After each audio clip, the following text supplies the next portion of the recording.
Basically, we're going to be doing the basics of remote interviews with Jennie Butler. And then that'll be about 12, 15 minutes. And then we'll move on to Andrew Benson, who will walk us through a kind of live demonstration using me as the subject, as though he was producing an interview where I was going to be interviewed. And then Andrew will talk about some of the more heavy production methods, more higher production value, and expensive options for doing remote interviews. So with that, just remember to put your questions in the Q&A, and here's Jennie. Hey everyone, I am a producer at NowThis. I've been working there for 3 years, and I also host the VC's podcast called Rough Cut. So as you can imagine, I mean, as it is for everyone, everything has moved remote, doing all my work and podcast interviews remote. So I definitely have some thoughts on how we can master the basics. Remote interviews actually follow a lot of the same rules that in-person interviews do, in-person on-camera interviews, but there are a few pitfalls that you can run into. And so I hope that this presentation, through this presentation, you can avoid those pitfalls and sort of master the basics before Andrew goes over some of the more fancy techniques. So first, as you would in any other interview, it's really helpful to get on the phone with your subject first, just to have a conversation and set expectations. So with this conversation, you will be able to kind of like anticipate what you're going to cover in the interview.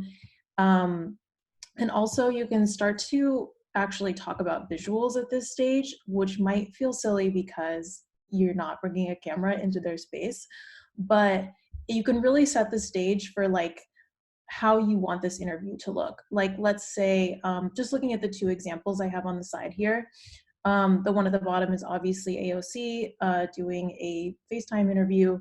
I think it's a lot more effective to have her do that interview in her office because she's a member of Congress and it just kind of looks more natural. She's at her desk. She's obviously facing a window, so the light is on her face. And it's really actually helpful to kind of go over those with your subject over the phone beforehand so that you're kind of avoiding this like logistics conversation when you get on the phone for the real interview, which can kind of like, I don't know, set a weird tone, I guess, at the beginning of the interview when you really just want to like build up this rapport with your subject and kind of get on with it. So it's always helpful to do that over the phone first and kind of walk your subject through like, hey, please make sure there's a light source nearby, a window or a lamp on your desk. If you're interviewing a professor like I did in the clip right above it, that was an interview with a scholar, and you can see all the books in the background. He's clearly at his desk. It looks like a scholarly environment. So I think it's much more effective than if he was just, sitting in front of a blank wall. So setting those up beforehand can be helpful too. The tools that you'll need. So at NowThis, we use pretty much for every remote interview, we use Skype and a screen recording device. At NowThis, we use something called ScreenFlow, and it's a little bit expensive.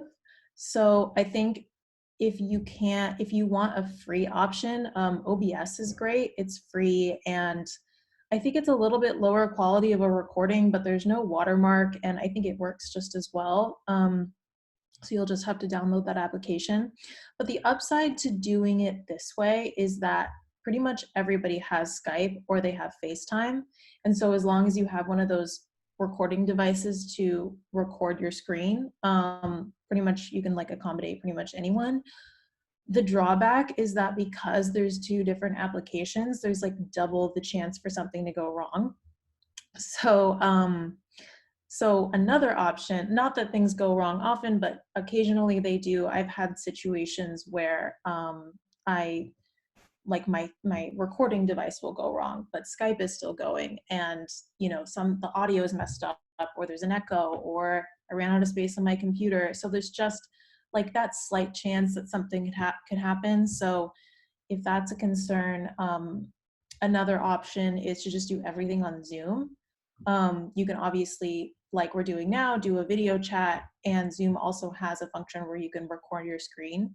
So that's also, an option as well. And just a tip, and something I do with the podcast a lot, is to ask your subject to also record themselves on their iPhone, because the iPhone actually a lot of times records, depending on what environment you're in, it can record better quality audio than your computer. And you also just have a backup track of audio, let's say if something went wrong with your computer audio. So I like to do that as well. Just like ask your subject, hey, can you, record this on your phone on your end and send it to me afterwards, and it's super easy. And yeah, so just a little tip.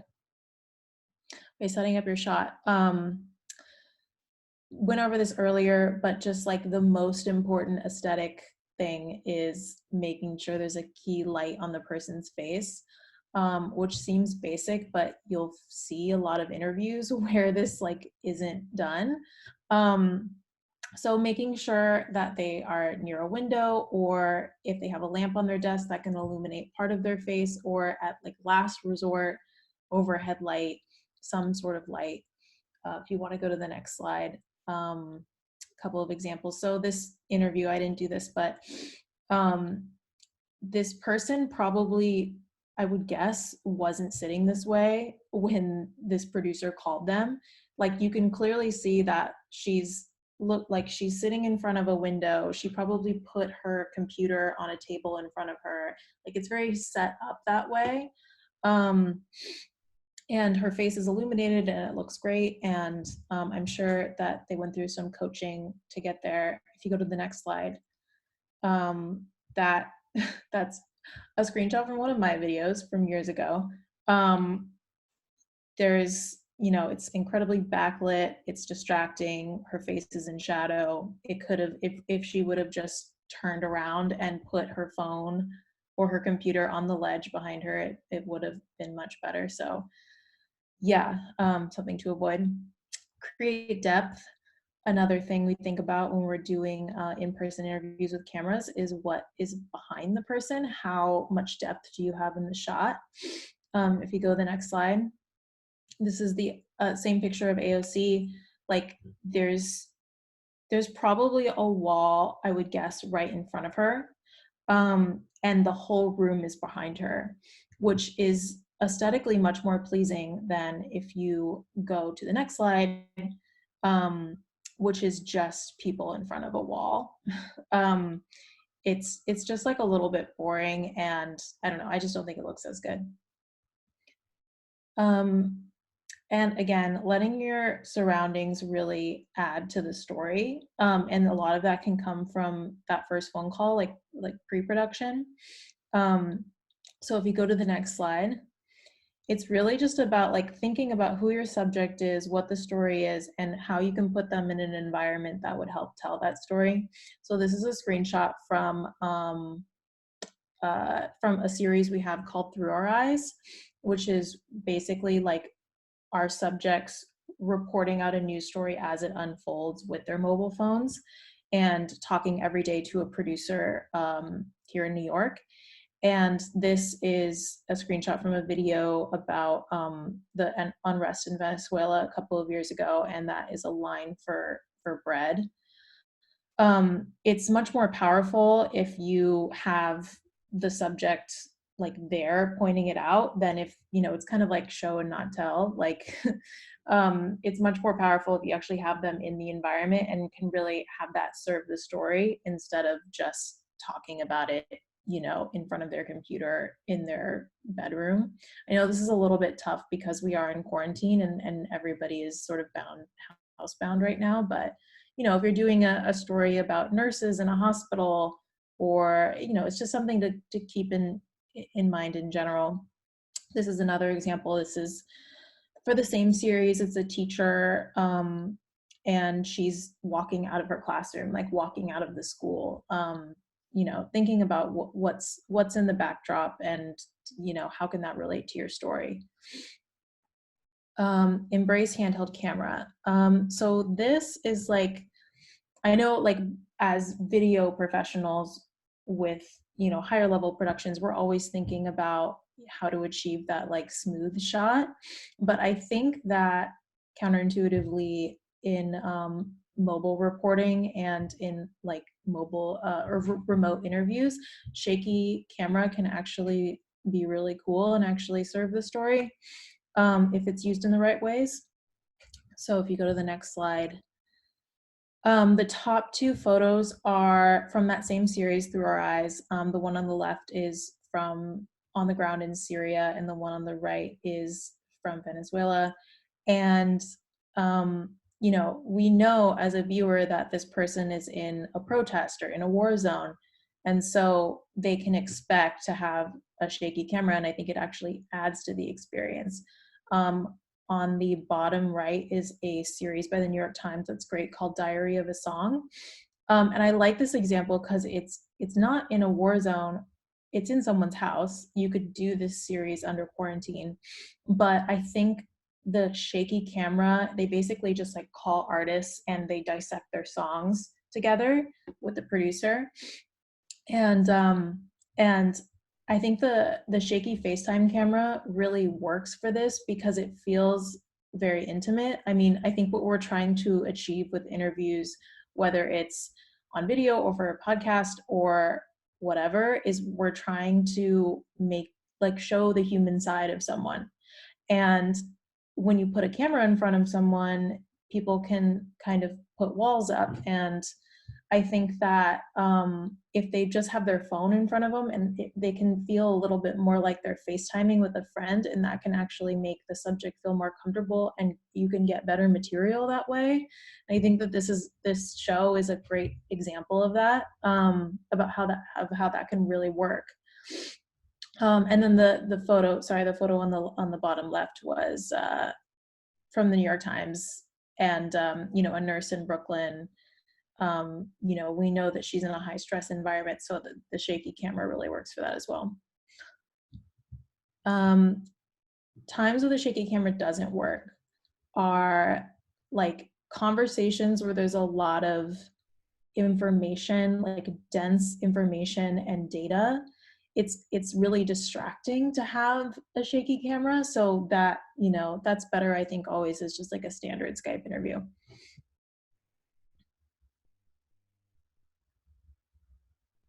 And just things to prevent you losing your work.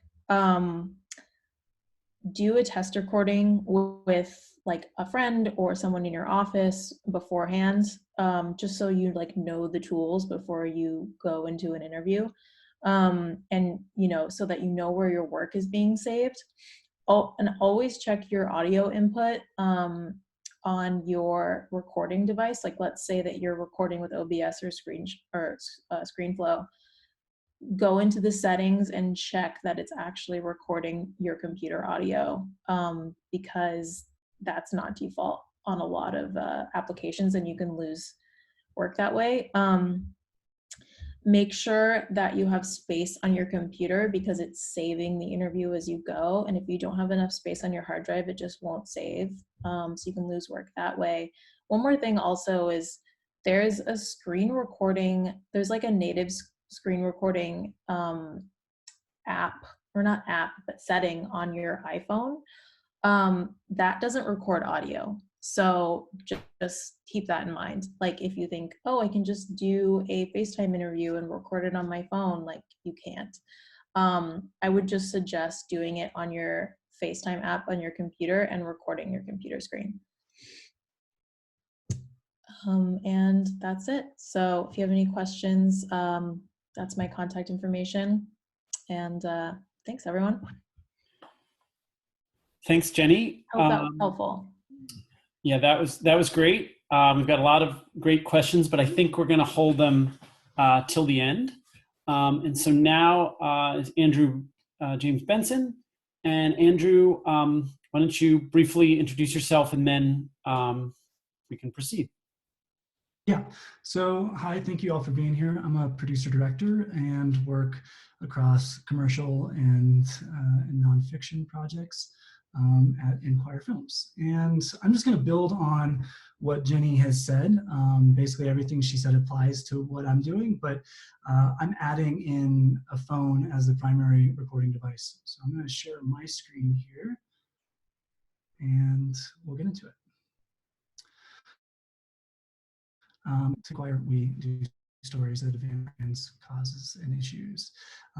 What we're going to talk about here is a remote interview setup where the subject's phone is the recording device. So much like Jennie was saying, where we want to make sure the setting is good with good lighting, we want to use the laptop as our chat mechanism, and then we're going to use the phone as the primary recording device. So I'll just walk through this in terms of process, how I've run this, and we'll get into it. And the reason why we want to use the phone as the recording device is we can get obviously a higher quality image. So this is from an interview I recently did, and then this is my backup video, so you can see the difference in quality. So if you have a subject that's willing to play and will go the extra step to go through the extra steps to use their phone as the recording device, then it's well worth it. So with this, we're going to go through just some of the setup really quick, and then I'll do a demo with Eli in just a little bit. So the first thing, much like Jennie says, we want to set the expectations. So I usually say that there's going to be a 15 to 20 minute setup and test where we're just going to dial everything in, and then however long our interview is. I want to make sure that they understand that their responses are going to be recorded on their phone, and then the interview will be conducted via a chat, so such as like Hangouts on a laptop. We want to confirm the technology, so they have a good phone with a microphone, and then another device, a laptop with video chat open. So let me just open my chat. 1 second. And then we want to confirm the location requirements. So just that, again, the setting has good lightings, interesting backdrop. Okay, I'll speak up, sorry.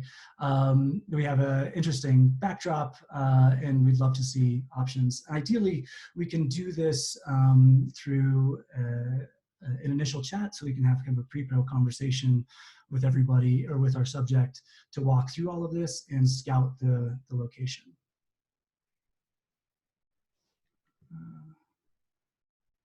Okay. Before you get into your call, you want to confirm your settings. I use a program called Loopback to basically funnel my computer audio into QuickTime. So I use QuickTime as a backup recorder, and I take the audio from Zoom or Hangouts, and I run that into QuickTime. So before I even get on my call with them, I make sure it's recording and test all of my stuff. Then when I get on to our Hangout, I usually just try to make sure they're at ease and understand that we can to make them good, and then kind of dial in their phone setting. With the phone settings, we want to get it at its highest setting. So the first thing we'll do is make sure Wi-Fi is turned off. We'll turn off all notifications, all sounds. We'll clean the camera, and then we'll go in and check the settings to make sure that they're at the highest level. And then I also want to go through. Sorry guys, if my internet is cutting out. I also want to go through and make sure that that there's enough storage on the phone. So we'll go through and check that. So when I get on with my subject, I usually share this, this screen share to make sure that, that they have a good model. Sorry if my internet is acting up. And I've shared this before with them, and they can get it to as close as possible before we get into it. And then we'll test it. So I'll have them do a test recording on their phone after we get everything kind of in place, and then have them show me the test recording and make sure that the audio is good. So now let's try to do our live demo. Hey, Chris. Okay. Hi, Eli. So, Eli, at the end of this, you're going to add another credit to your CV, and you'll be a director of photography and an audio engineer. So we're just going to take a few minutes just to get dialed in really quick. And the first thing that we want to do is get your laptop to a height where when we place your phone on your laptop, the phone camera is going to be at eye level. So we want to get the laptop even higher.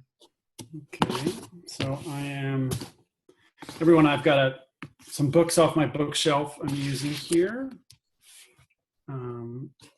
Let's see, and here's my phone. So I'm gonna put this here. It's still a little low, so I'm gonna get it even higher. But some more books. Okay, now that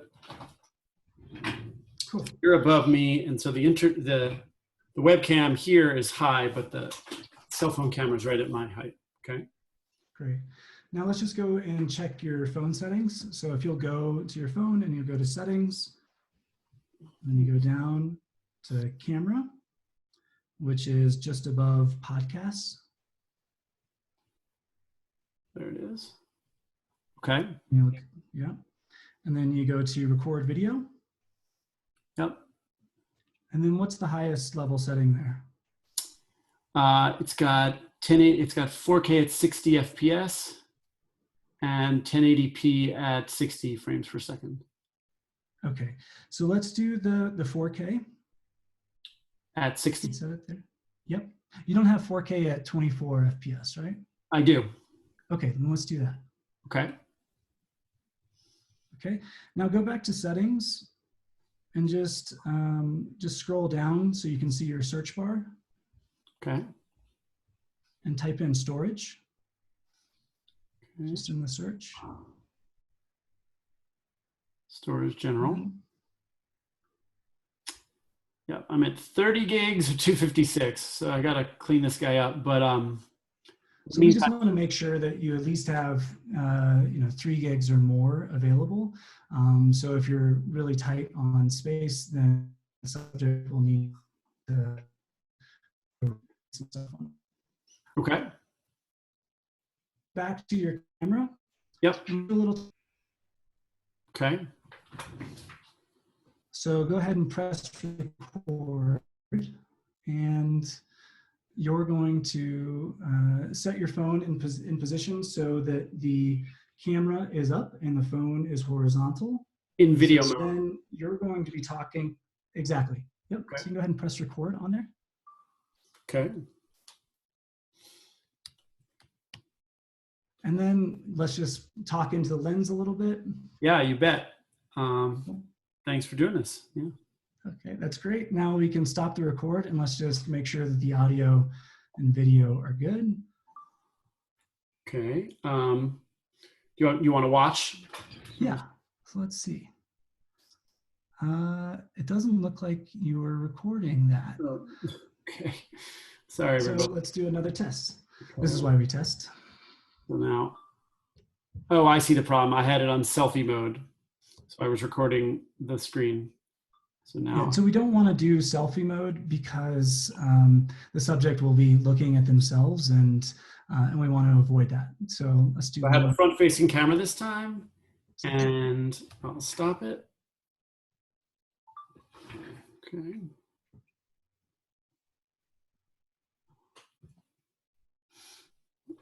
Okay. I think that looks pretty good. Now, Eli, is your laptop tilted back at all? A little bit, yeah.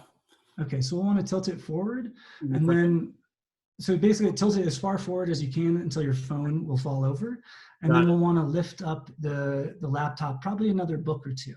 Okay. And so the rule is we really want the lens, right at eye level. So you can see here, if I'm talking directly into my webcam, it feels more direct. It feels like I'm not looking up at someone's chin or not looking into their nose, which is just far more flattering. One thought for the audience, you might want to, it's really, my computer is really high off the desk. It's probably 1.5 feet, almost the length of my arm, up off the desk, higher than one usually puts one's laptop when one lifts it. That's a thing to tell your sources when you are prepping them. Yeah. So you want to do another test? Andrew, I think you got to put your screen share on. Oh. Okay, but we're still in pictures. Okay, we'll do another test. All right.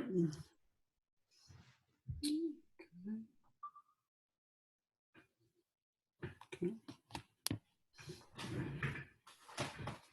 Hi, Andrew. Thanks for doing this. Thank you. Okay. Let's see how that looks.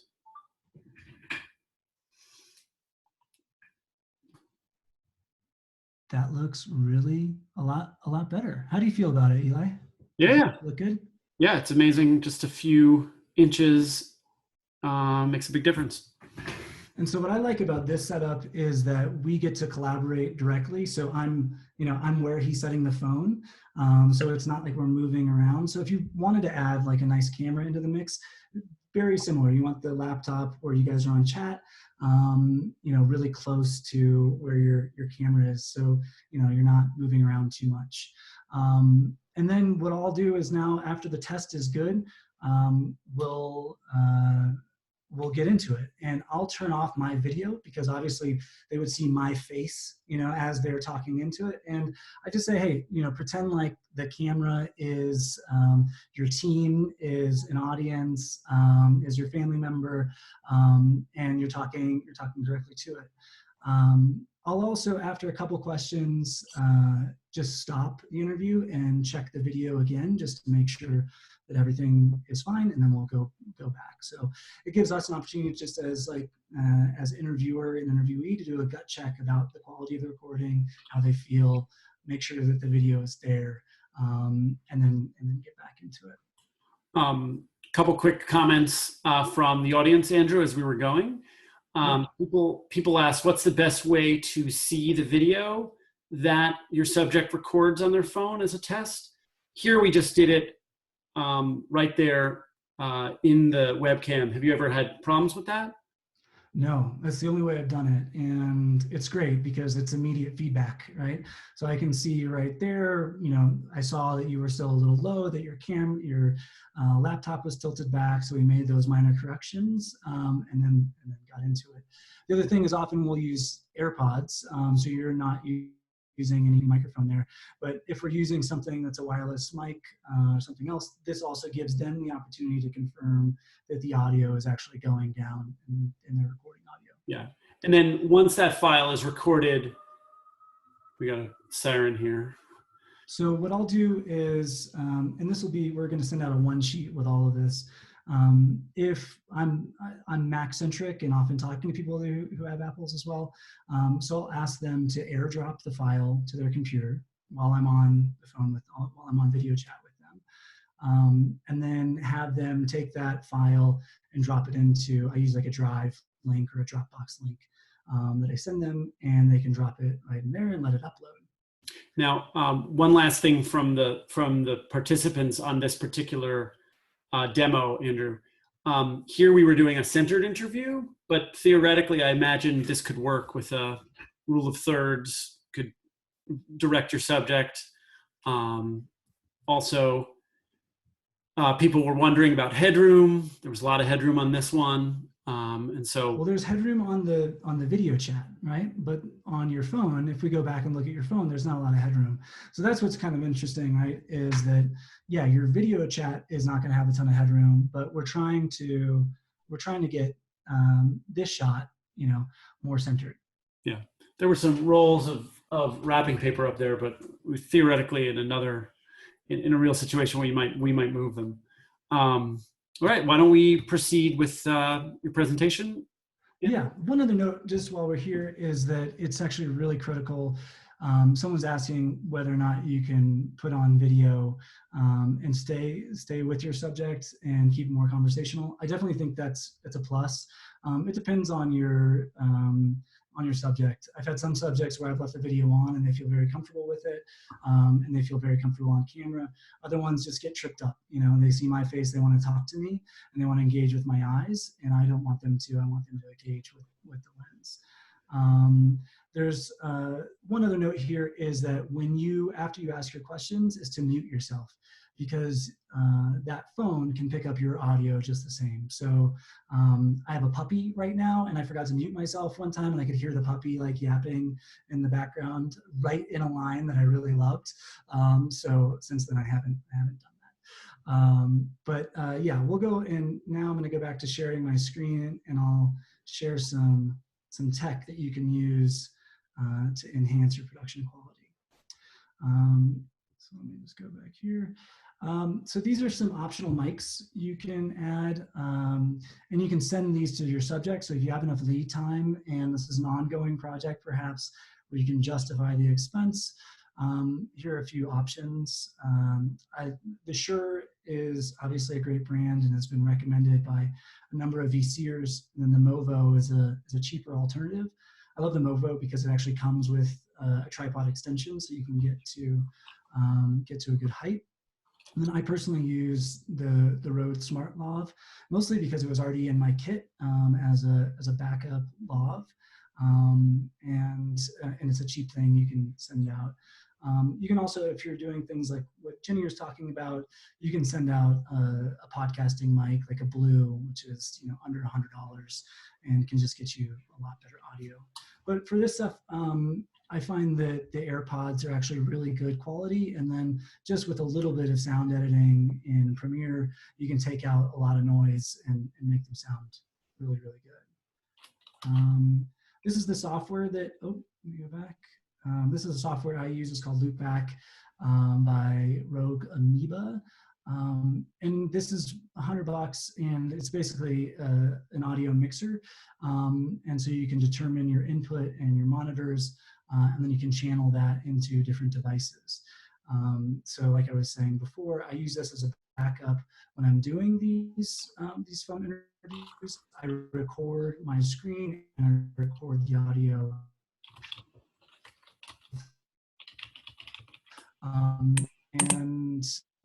And it's just a great tool. It's also really wonderful.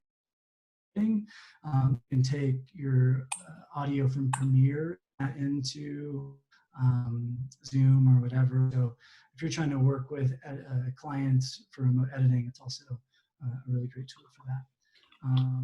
Jennie talked about some tools for recording Skype. This is one I use. It's called Call Recorder. It's $40. The quality is actually less than what you would get out of QuickTime, so I don't really use this as much as I used to. But what's nice about this is you can actually do this multi-track recording option. So you can record yourself and your subject in 2 distinct channels with 2 distinct audio. So you get 2 video files with separated audio. So that's really good if you're editing. This is a software that another VCer, Sam Baumel, cued me into, which is very expensive. It's for an enterprise kind of application. We'd love to explore kind of getting together the license through, because what this does is it's a unique app that is you and your team can control essentially all the settings on your subject's phone. And then after the interview is uploaded for you, and you can now. This seems like a really great option. I demoed it. that is pretty much it for me. I'll look forward to all your questions. Okay, now if Jennie wants to join, we've had some great questions. Thank you guys for bearing with some of our technical issues, and I really apologize. Some folks on the Q&A had some mean trolls, which we've mostly cleaned out. And there's 300 of you from around the world, and so we have a wonderful mix of questions. First question I just want to ask for Jennie, and you can turn on your audio when you're ready. Have you worked with recording audio separately from Skype or Zoom? What do you mean, like on a separate, like they would have their own recording device, or? Yes. Yeah, one of your slides mentioned that you could have them use the Yeah. If they usually it's different with the podcast and with NowThis. If I'm doing an interview for NowThis, most likely the person is definitely not going to have a mic. So I usually just ask them to record themselves on their like native voice memo app on their phone. And that sometimes will get better audio than the computer. But if I am interviewing someone who maybe works in video or has that kind of equipment, like if they have like a Zoom H1 recorder or like any kind of recording device, any kind of like USB mic that'll plug into their computer, like that's obviously great. But we pretty much can't expect that from most people. Now, this is a question for Andrew. Just to clarify, Andrew, the main tool in your interviews is the person's phone, which, as everyone knows, these days have incredible, I mean, this thing has a 4K at 60 frames per second. But you mentioned a number of recording devices, recording software. Explain briefly how the recording with the phone might either be augmented by those softwares or replaced. Sure. So yeah, the phone is the primary recording device. We're using the phone's audio, and so they're sending me a full video that has audio as well. The backup recording is something I'm doing on my end. So if there's any issue with audio, if there's any issue with their video, if something drops out and I'm in a real pinch and I need to use that video, I'm going to take the video that has the crappy quality and the big headroom versus nothing. So, you know, if it's a one-shot deal and the line was great and I can cover it with B-roll or whatever, I want to have that backup versus not. For me, my philosophy is data is cheap, so I want to record everything in every way possible. So I have a backup. And then I saw one other question on that point. I'm just using the native camera app on the iPhone. I know there's other apps. So if the subject has the capacity and the wherewithal, the knowledge to use a better app, then let's do it. But for most, you know, just using the one they're comfortable with is kind of the best. A couple people asked, what about Android users? Some of the Android phones have better cameras, you might argue, than some of the older iPhones. Any thoughts? Same rules apply. Yeah, I think, you know, the best settings possible that you can get. You know, the biggest possible files that you can get, take them. I have a question that occurs to either of you. Occurs to me for either of you. Have subjects in the past been reticent to be doing all this sort of self-producing in their own apartments? Have you ever had to really persuade someone to go the extra mile and spend 20 minutes getting all this stuff set? That's an interesting question. I guess no, not as much as you would think. I think like we're living in an age where people are like putting themselves on camera more. They're like putting themselves out there on social media. They're really used to pointing a camera at themselves. So like I don't know, I've gotten a couple of like eye rolls at it, but I think that's where that setting expectations in the beginning conversation is really helpful. If you can get on the phone with someone before you're actually on camera with them and be like, hey, this is how long the interview is going to take. this is how your setup should look, so that they're not like caught off guard by it actually in the interview. Like that can really help. But for the most part, I feel like people really understand. Yeah, the same. I think so many people want to get their stories out and are willing to do what it takes. There's also familiarity, with this technology, so it's not strange territory. The other thing that I try to frame it as is that I'm giving them an asset that they can use in the future. By helping them set this up properly, this is something they can do in the future for whatever their needs are. So if there are someone who is a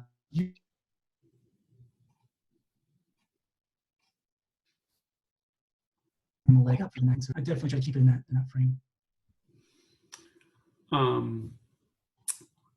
Now we're in this new world where everyone's in lockdown and we want to record people's stories. Do you have any advice for people who only have a phone and may not have a laptop as a backup?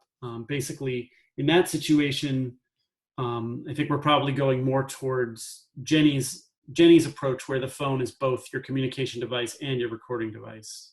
Is that right? Mm-hmm. All right. I don't know if I understand the question. Does the producer only have a phone, or? I'm saying if we're trying to reach someone who doesn't have a laptop, doesn't have a desktop where they can rest, their phone, and so the phone is going to be doing the recording, or you're going to be going through Zoom and Skype. I'm wondering, Jennie, if that's the majority of your interviews, or is it a mix? Because your approach really relies on the phone as the central communication device, and you record through it. I would say it's not the majority, but like if it depends on like what the subject is. Like if I'm interviewing someone and they're like on the go, and the story is about something that's like happening really quickly, then they're maybe they're doing the interview on like a mobile phone, like on the street.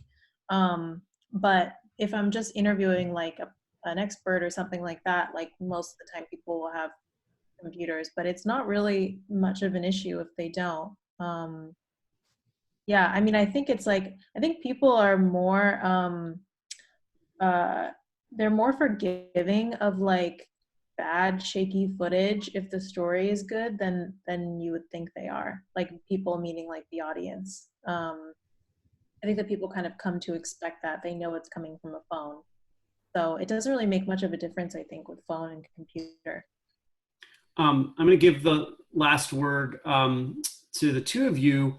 I'd like you to address the students who are watching and the teachers. A lot of them may wonder about making quality video when all they have is a phone that might be a few years old or has a crack on its screen. What are the opportunities now to make quality video with simple tools? I mean, there's like whole movies shot on an iPhone that like premiere at South by Southwest, like you can do so much. It's really like there's so much opportunity, and some of the like tools that Andrew went over, like you could plug those into your phone. Like you can use like high quality mics and use your phone. You can put your phone on a tripod. So there's definitely tools that you can buy for not very much to really like elevate the content. And I would say if you're gonna buy something first before anything else, I would get a mic, because audio is the most important thing. If something has bad audio, people are not going to watch it. So yeah, I think that there's a lot of opportunity still if that's your only tool. Yeah, I agree. I mean, great stories are great stories. It doesn't matter how they're told. I think what's unique is the partnership view subject that will give you amazing access. And so my encouragement is to get in there and tell great stories with whatever tools you have, and don't wait for anybody else or one piece of equipment that you think you need. Just get started. And it occurs to me in this lockdown world, one of the big barriers to videographers that is kind of broken now is access. People are at home. They don't have that much to do. And so you'll probably be getting an interview with someone important who is at home, but you may be able to get interviews that otherwise before they had a busy schedule. So now seems like a opportune time to tell important stories. Thank you both so much. I want to just put up the final slides just to remind everyone who we are. This is a consortium of, anyway, thank you, Andrew. Thank you, Jenny. I'm Eli Kintish, and we're with Video Consortium, which is this international organization of filmmakers, videographers, video producers. And we are joined by Student Reporting Labs at PBS NewsHour, which is where I work, which serves 120 schools around the country and does basically video journalism education with high school students in the United States, and has a mission to educate and allow that next generation of storytellers. We'll be sending everyone who participated in the webinar some links, which include the recording of this webinar, the slides, and we'll be sending a one-page document that you can send your sources so they can set up their office in the way that we laid out. So thank you everyone for participating. Really appreciated everyone's time. Great questions. Sorry we couldn't answer them all. Thank you so much. Thank you.